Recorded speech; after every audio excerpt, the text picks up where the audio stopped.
walaal waxaan ku leeyahay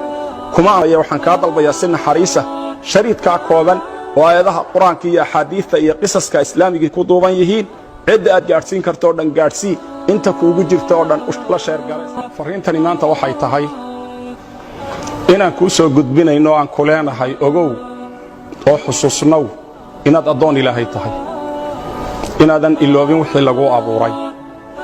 inaadan iloobin maqsadka laga leeyahay inaadan iloobin cidda kaliya wax ku tari karta abaar iyo mushkilad hadaad dareemayso hadaad awlaad la'aan dareemayso hadaad caafimaad la'aan dareemayso hadaad maxaan ku dhahdaayay masiibo iyo dulmi cid ka haysta jiro Ilaahay inaad xasuusnatoodan iloobin way fariintu saddex misaal baan ku siinaya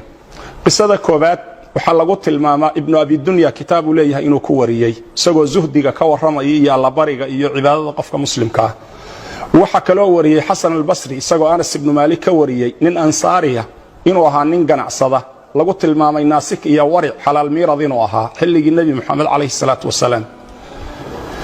ninkaasi inuu maalin maalmaha kamida isagoo safar doonaya soo maray tuulooyinka iyo magaalooyinka deegaanka bani aadamka kamida oo dhinaca Shaam inay ahayd lagu tilmaamay ninkii waxa uu warsaday cid gaadiidleeya oo uu kaashado oo uu weheshado oo dariiqa marisa waxa loo sheegay nin dadka ka kireeya fardo ninkii baa farda iyo gaadiid ka kireeyay ninkaas oo tuugaha asalkiisa yaa markii wadadii dhexda la sii marayay wuxuu yiri wadadan inagu leex waxa uu yiri war wadadan haynagu leexina tana raadki iyo dadka cagtoodu ka muuqataaya ina mari wuxuu yiri may anigu tana naqaano tana dhow oo tana toobiya wadadii ayuu ka hormaray ninkii dabeedna markii hawd halkaas ahiya kayniya dhul qariiba la dhex maray iyo togag la maraayo yaa wuxuu tusay lafa dad badan oo dhintay waxa uu ku yiri intaasoo aadama ah aniga ayaa dilay waxaana u qoonsaday inaan furto oo sidaan adiga maanta qaadicu dariiqa kuugu ahay aan maalkaaga iyo dhiigaaga banaysto wuxuu ku yiri maalka iska qaado laakiin dhiigayga ii badbaadi awlaadaydii iyo ehelkayga aanu noqdo hooyadayba kaligay dhashay sidii loo hantaatici lahaa ayuu aad u calacalay wuxuu ku yiri inta aan dilayba hadal fiican way yiraahdeen qofna sakama maqal waxa uu yiri waxaan ku yiri warafar rakacadood intaan tukanayo ma ii kaadin kartaa mar hadaad dilayso markaas wuxuu yiri waxa tukataa intaad rabto waxa uu yiri waxaan bilaabay salaad waxaan isku dhaxwaday ducooyin iyo ayad quraan oo qalbigayga ku soo dhacaysay ayada quraanki waxay amman yujiibul mudarra idha da'aa wa yakshifu as-su'a wa yaj'alukum khulafa al-ard a ilahum ma'a Allah ayada qalbigayga ku soo noqonaysay ducaduna waxay ahayd ya wadud ya dhul arsh al-majid ya fa'alu lima yurid ducooyinkaas ayu akhriyay aghithni ya mughith wa aghithni bi ku'al ali ducada markuu akhriyay ya rakacadihiisi ku dhex jiray yaa wuxuu lusku la hortaagnaa warankii uu ku dili lahaa ayuu la hortaagnaayo dhaqso ayuu lahaa wuxuu u jeeday ninkii oo durbadiiba xagga dambe jaleecay oo dhinaca fiiriyay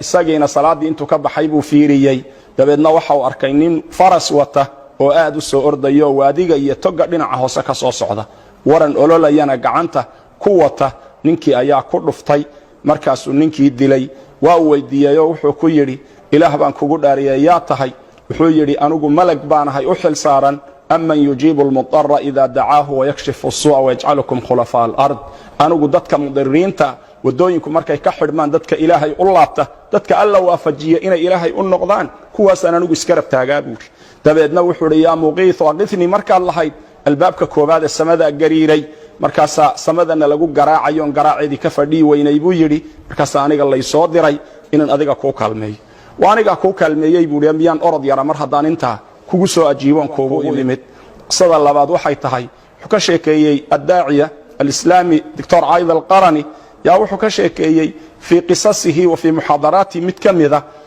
in a'raabihi oo safar galay isagoo safaradiisi ku jira inuu la kulmay awr qooqan oo haa'ijo jamalaho cilla jooga ah oo dallayso khatara awrkii inuu ninkii caydsaday jabalku hadii ama awrku uu ku caydsadana ka bixi karimayst awrkiiba wuxuu yiri waan la warwareegay markuu i qaban gaadhaba waanu jaray dabeedna waxaan arkay mar dambe anoo quustay ayaan arkay god afka soo kala haya godkii ayaan dib u galay anoo xagga wajiga dhulka u soo jeediyay banaanka oo banaanka soo xigsiyo islaha bal afkoon ha kugu cuno intuu lugaha kula dhici lahaa oo ku jajabin lahaa oo silcsan ka tagi lahaa dabeedna waxa uu yiri in yar hadaan godkii ku jirin qalbigayga waxa uu ku xasiloona أمن يجيب المضطر إذا دعاه ويكشف السوء ويجعلكم خلفاء الأرض أإله مع الله يا أمن يجيب المضطر يا أمن يجيب المضطر انت وحنا هين وان إلو بيبوري ولا ليال مرك انت صدو حصوصتي محي أنفعضي تربديبا waxaan dareemay buu culays xagga dambe iga saaran iyo shanqar aad u xoog badan waxaan dib fiiriyay mas aad u weyn oo godka ka soo baxayaan arkay qarqarkayga ku soo beegan markaasaan idhi buu subhanallah natiijada ama yujibul mudarra ma xagan hadaad u baxdana mas xagan hadaad u baxdana awrmiya markaasaan wuxuu yiri anigoo aad u naxsan anigoo oo saan weyn leega jiiday ayaan godkii iska sii fadhiyay maskiiba qarqarkayga soo maray awrkiiba sanka qabsaday awrkiiya sankan iyo maskiiba isqabsado isla tuntay awrkiina maskii waa dilay maskiina awrkii wuu dilay labadoodii oo meedan 2 daqiiqo dhexdood soo baxay buuri oo naayir iska soo baxay anoo saalim ghanima ilaahay igu gargaaray ama yujib al mudarra idha daa misaal kastaxada u dambeeya waxa uu yahay inuu ka sheekeeyay Muhammad Hassan wuxuu yiri raxalaadkayga mid kamid ah ayaan maka tagay muxaadaran jeedinayay nin baa farta taagay oo igu yiri Muhammad Hassanow ilaah baan kugu dhaariyay waxa alla ila kulmiyay nicmada alla isiiyay aan ka warramo intaadan hadlin caawa waxaan idhi buu tafadal ya sheekh waxa uu yiri ninkii uu hadlay wuxuu yiri ahad tujaar fi khaliij baanahay maal badan baan leeyahay saradaan baa igu dhacay shalal baa igu dhacay oo jirkayga qayb badan bakhtiday waxa uu yiri noloshaydii baan ka quustay muqcid baan iska ahaayo sariirtaasaan iska jiifay maalin maalmaha kamida xajka oo aad loo xajiyayo yaan idhi buu tollaay maalintan meel ka haystay oon taladiya tabarta hayay maanta talan hayaa tabar baanan hayn shalayna tabar baan hayay talamaanan hayn maalkayga hadaan ka xajii lahaa maanta aan sidan u dhintay wuxuu yiri murugadan ima hayseen markaasaan wiilashayda intaan u yeeray ku yiri waryaada igeeya xajka igeeya baan idhi buuri anigoo doonaya rabbiga beedka iska leh inaan awoodiisa badan ku bariyo inaan qurbi iyo dhawaansho intaan muujiyo tabartayda intaan tijaabiyo inaan ilaahay bariyo albaab kale oo ii furan inuuna jirin wad garanaysaan taajir maal haysta xuri jarmalka gee ingiriiska gee maraykanka gee faransiiska u dhig talyaaniga u dhig meel walba waa la igala soo qustay buu caalamka wixii dhakhtar ahaa oo dhan waan soo maray waxaan xasuustay kaliya ilaahay baabkiisu inuu ii furan yahay waxaan idhi buu war hal ay geeyo saaba lagu geyn wariqaado sariirtayda ii dhiga gaarigayga khaaska ah igu kaxeeya baan idhi buu wala kaxeeyayo xaramka la geeyayo kacbada markaan gaaray yaa la igu warwareejiyay oo la igu dawaafsiyay gaari gacan iyo waxa curyaanka loogu tala galay markaasaan idhi buu wariga dajiya markii la iga dhigay baan intaan siqay kacbada qabsaday markaasaan qaylo intay afkaygu karayay ku shubtay buu ilaan codkii qayladan qaylinay codkii xidhmay buu waxaan idhi buu rabbigi beedkan lahaayo rabbigi abraha ka qabtayo rabbigi muhammad u furayo rabbigi sidan yeelayo rabbigi muuse badbaadiyayo rabbigi fircoon halaagayo rabbigi sidan yeelayo anigana maanta waan ku garan la shalay markaan caafimaad ka qabay maanta on tabar yar ahay baan ku gartay naxariistaada shay walba ka balaad ilaahu ii naxariiso waxaan idhi buu lugahaygi ii soo celi ilaahay oo gurigaaga markaan ka baxo ama luga kuway aan kaga baxo ama qabriga iga bixiyo naftayga qaad baan idhi buu anoo daalay intaan lulmooday baan dhinac u yar dhacay oo wiilashaydii qaadeen oo meel yar seexiyeeno